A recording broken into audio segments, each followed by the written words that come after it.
சென்னை தாம்பரம் அருகே பிரபல பாஜக பிரமுகர் வீட்டில் கொலைவெறி தாக்குதல் நடத்திய 5 பேர் கொண்ட கும்பல் கார் கண்ணாடிகளை அடித்து நொறுக்கி சூறையாடிய சம்பவம் கதிகலங்க வைத்துள்ளது. அரசியல் முன்பகையால் அரங்கேறிய பகீர் சம்பவத்தில் நடந்தது என்ன?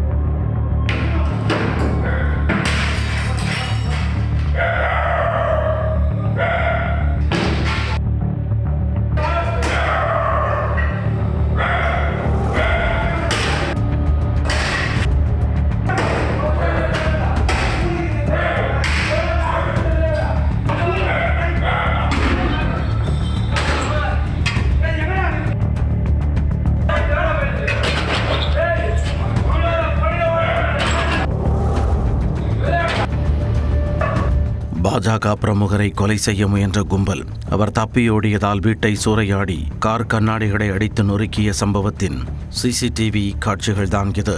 அரசியல் முன்விரோதத்தில் அரங்கேறிய படுபயங்கர சம்பவத்தின் பின்னணி என்ன? சென்னை தாம்பரத்தை அடுத்த முடிச்சூர் வரதராஜபுரத்தில் வசித்து வருபவர் பாஜக பிரமுகர் செல்வமணி. வியாழக்கிழமை இரவு ஸ்ரீபெரும்புதூரில் நடைபெற்ற பாஜக பொதுக்கூட்டத்தில் கலந்து கொண்ட செல்வமணி இரவு 9:30க்கு வீடு திரும்பினார். பின்னர் இரவு 10:30 மணிக்கு பாஜக நிர்வாகியான பிரகாஷ் என்பவர் செல்வமணியை தொலைபேசி மூலம் தொடர்பு கொண்டு, நான் உங்கள் வீட்டு வாசலில் தான் நிற்கிறேன், உங்களிடம் பேச வேண்டும், வெளியே வாருங்கள் என கூறியுள்ளார். எதுவாக இருந்தாலும் காலையில் பேசிக்கொள்ளலாம் என கூறிய செல்வமணியை கேட்டை பலமாக தட்டி தொல்லை கொடுத்து வெளியே வரவழைத்தனர்.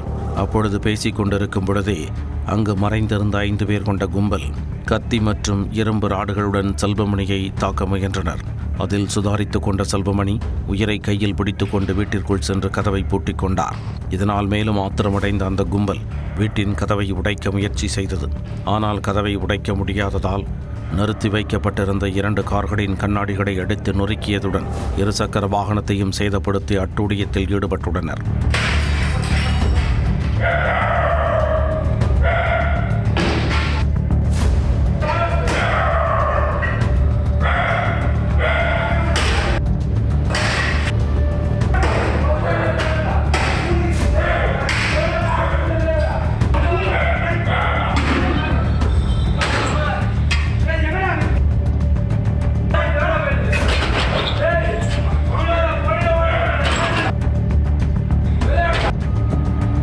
விசாரணையில் மணிமங்கலம் சேத்பட் பகுதியைச் சேர்ந்த பாஜக பிரமுகரான அமர்நாத் என்பவர்தான் அரசியல் முன்விரோதத்தில் செல்வமணியை கொலை செய்ய திட்டம் தீட்டியதாக கூறப்படுகிறது.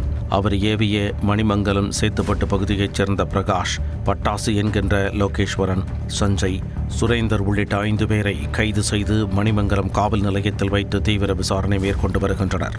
மேலும் தலைமறைவாக உள்ள பாஜக பிரமுகரான அமர்நாத்தை தேடி வருகின்றனர்.